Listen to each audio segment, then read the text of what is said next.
Do you like finishers, but hate how they do nothing? I'll show you how to make them do something.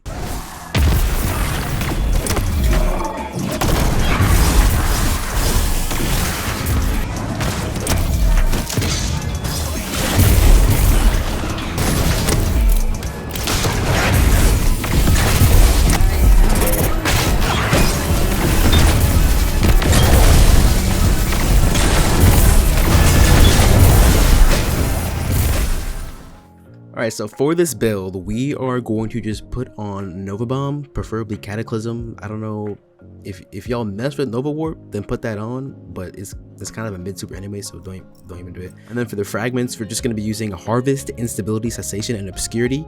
And then for the aspects, we have Feed the Void and Shout of the Old Gods. Honestly, I was testing this with Chaos Accelerant, and it wasn't really doing anything for me because just having to waste the time to charge the grenade and then throw it out there, like, it's just not worth it. So just do Child of the Old Gods because it's actually going to help you out with ability generation anyway. So, and then for the abilities, use Healing Rift and Vortex Grenade. I just say Vortex Grenade because it's AoE, so you're going to be getting kills with it. Don't do like Axion Bolt. For the armor, we obviously have the main exotic Felwinter's Helm. Just throw on 2 Ashes to Assets and a Void Siphon on it.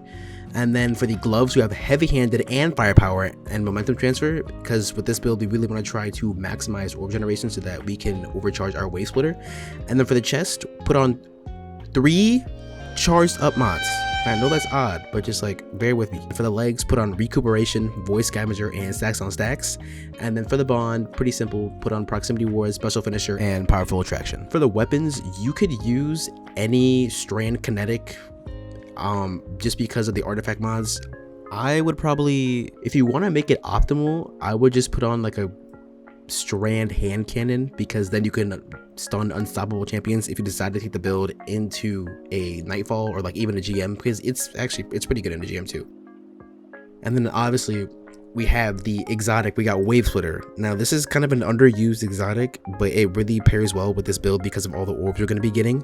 And so that's going to overcharge the gun, and it's going to allow you to stun overload champions, which is, I always have trouble finding things to stun that, so it's kind of a really good method to do that. For the power weapon, we have a linear fusion rifle or rocket launcher, because are we really using a machine gun in 2024? And then for the artifact mods, we have Horde Shuttle and Unraveling Orb. So that's just going to give us like the capabilities of spawning in threadlings. It's just like the one extra thing that we have, because, you know, it's on the artifact, it's free, you can get it, it does things. So yeah, just make sure you have that on too. So obviously this build is all about getting finishers, and so the most effective use of this build is when you're in like enemy dense areas. First, you're going to want to activate Devour with an ability kill, and then use an auto rifle or honestly your trace rifle to get a red bar weak and then finish it.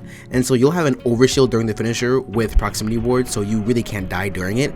And so doing a finisher will do a couple things. So first, it'll weaken almost every combatant in the room, giving you a 30% damage boost against any combatant affected by the weakening blast. And I say entire room because the radius of this weakening blast is that large. I don't know what they put in this exotic, but it affects the whole room. So yeah. And then 2, it will cause combatants around you to become volatile, which will cause a large chain of void explosions that'll do damage around you and help clear out ads.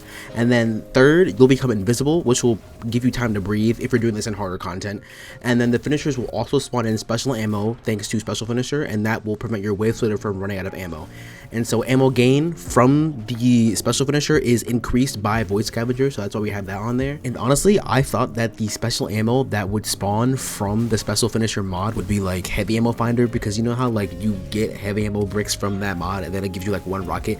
I thought it would be like that, but it will give you like 216 rounds. So it's not bad at all. Like, you will not be running out of ammo. So every kill you get will activate Devour, which will get you a lot of grenades as well as fully heal you. And then so for the chunkier enemies, you're going to use Wave Splitter. And so this will nicely synergize with our build because of the orbs we're going to be getting thanks to Echo of Harvest, which will in turn overcharge our trace rifle, giving it suppressing capabilities, which will stun overload champions. And then additionally, if you get grenade kills, that'll give you volatile rounds, which will make your Wave Splitter even more powerful. That'll cause a whole bunch of other explosions to happen while you're shooting it. And then the other thing that we have is the Void Soul. And so the usage of this ability kind of depends on what activity you're doing. I would say if you're doing like normal level content, then just use Healing Rift, because then you're just going to get more grenades. Or if you're in harder activities, use Empowering Rift, and then you could send the soul out, and then that will give you health regardless if you're in the rift or not. And then obviously the other thing we have in the build is Unraveling Orbs, and Horde Shuttle, so that'll allow all the targets to be unraveled, and it'll spread the condition, and that'll allow for Threadlings to spawn all over the battlefield.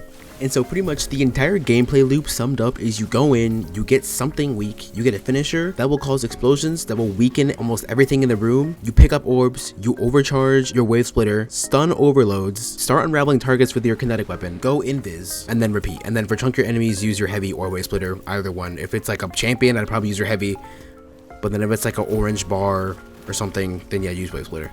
So yeah, that's pretty much the whole build. It's really interesting, and I think it's definitely fun because, you know, it is a video game. We do want fun in there, and it's just way different from all the solar and strand and stasis. And although the season doesn't focus on it entirely, it's still a really good build for ad control. By no means should you use this for DPS, because that's just not what it's about. This is mainly for, I'd say, if you just want to be like the ad control dude in the fire team, then you can also do that. Or if you're into harder activities like a Nightfall, this is really good for getting ads under control so that your whole entire team doesn't get overrun by these things that are just like one tapping you. So yeah, it's a really fun build. It's a pretty effective build, and I hope we all have fun using it too.